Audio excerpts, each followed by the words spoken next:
Magandang araw, Bagong Pilipinas. Narito ang Police News Express sa oras na ito.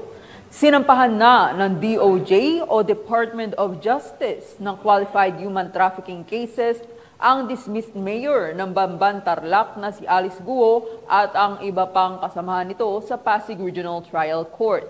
Ayon sa DOJ, ay nasa alas 4:30 ng hapon ngayon lamang Martes nang ihain ng Pasig RTC ang mga kasong paglabag sa Anti-Trafficking in Persons Act of 2003 na inamyendahan na Expanded Anti-Trafficking in Persons Act of 2012 at 2002. Inaasahan naman na kaagad aasikasuhin ng hukuman ang inihaing kaso laban kay Guo at iba pang kasamahan nito upang maidaos ang masusing paglilitis. Samantala, ang pambansang pulisya ay mananatiling nakaantabay sa anumang desisyon ng korte at mag-aabot ng tulong sa panahong kailanganin sila nito para sa seguridad o kaligtasan ng parehong panig.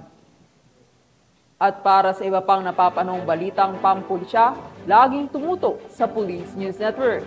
Alagad ng batas, tagataguyod ng balitang pulis. Ako po si Police Lieutenant Precious B, nagbabalita para sa Police News Express.